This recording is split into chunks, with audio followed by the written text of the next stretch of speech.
दोस्तों, डिजिटल में आपका स्वागत। नामर्दी का एक बहुत अच्छा नुस्खा बताता हूँ जो कौड़ियों का है और उपलब्ध भी हो जाता है।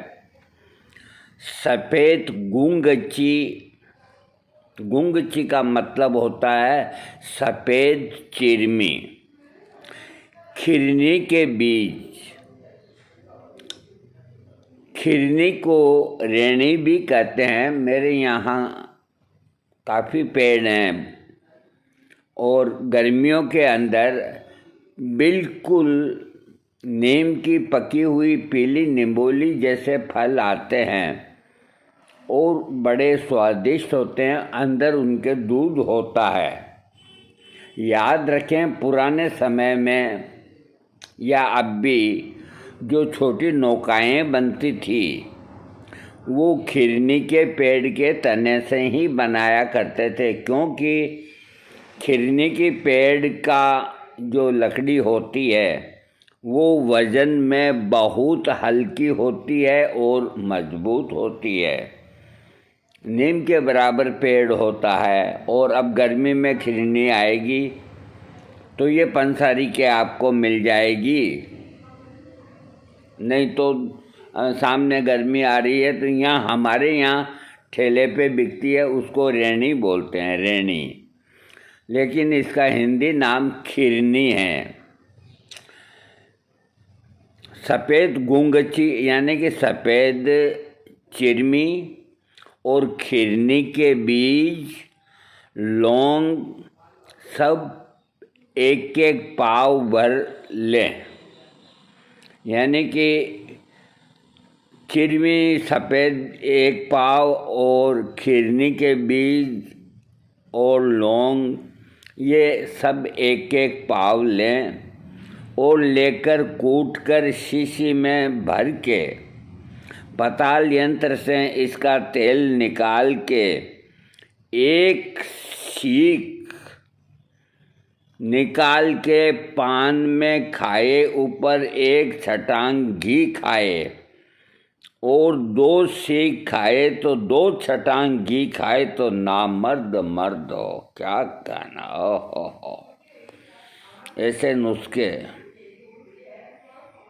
कौड़ियों के हैं लेकिन मेहनत तो मांगते हैं।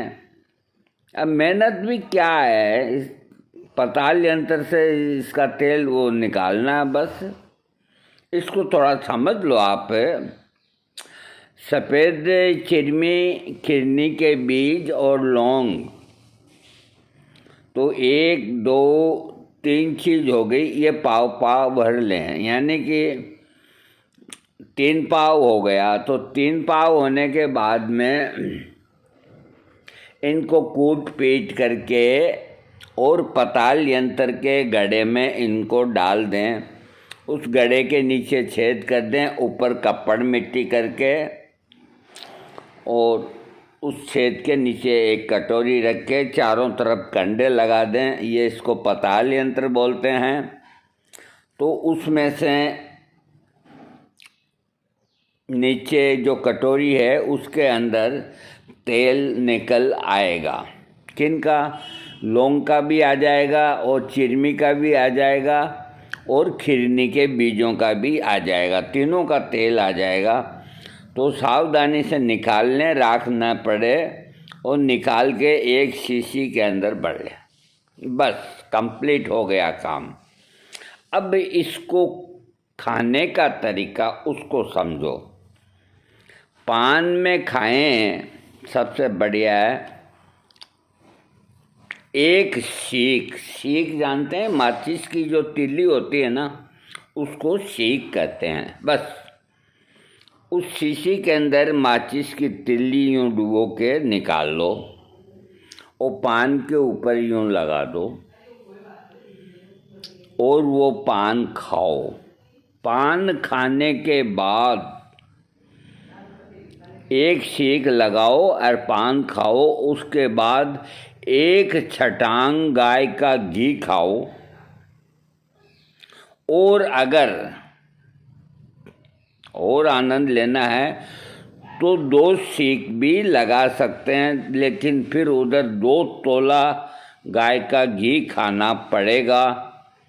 अगर ये प्रयोग आप 15-20 दिन कर लें तो ये लिखते हैं कि नामर्द मर्द हो जाए। देखो, मैं आपको एक तरकीब बताता हूँ जो शायद आपको अब तक किसी भी वैद्य ने नहीं बताई। जो चीज़ मैं बताता हूँ आपको,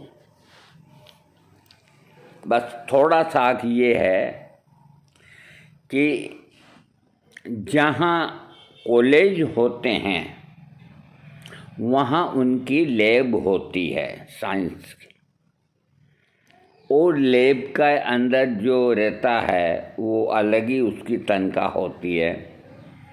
मेरे एक मित्र थे, अब वो रिटायर्ड हो गए, बहुत टाइम हो गया, और रिटायर्ड होके शायद आजकल दिखाई नहीं देते, तो या तो बीमारी होंगे।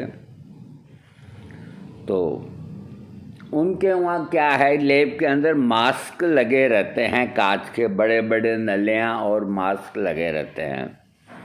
तो मेरे को कोई भी चीज़ का ये तेल निकालना होता तो न तो मुझे ज़मीन में खड्डा खोदना पड़ता, न मिट्टी का गड्ढा लाना पड़ता, न छेद करना पड़ता।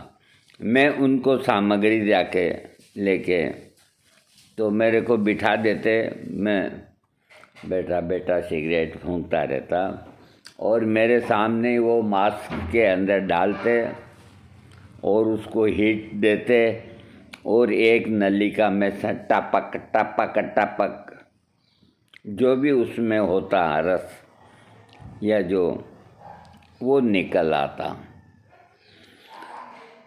तो उस लैब के अंदर हर एक चीज़ का जो पताल यंत्र होते हैं, जो पुराने ज़माने के, वो वहाँ पर आधुनिक है।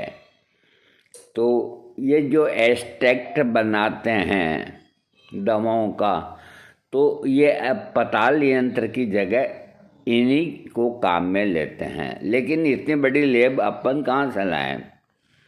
तो वहाँ फोगट में काम हो जाता था। तो अगर आपके कोई जान पहचान का हो तो आप सामग्री देके कहीं इसका है जो हमें एक्सट्रैक्ट निकाल के दे दो, वो आपको दे देगा। ये इतना तेज होता है, याद रखें कि पान में एक ही सीख लगा करके खाएं और 1 तोला घी खाएं, उसके बाद कोई खतरा नहीं, नामर्दी ठीक हो जाएगी। 2 सीख लगाते हैं तो 2 तोला गाय का घी खाना होगा। अगर ऐसा नहीं किया तो ये गर्मी दिखाएगा।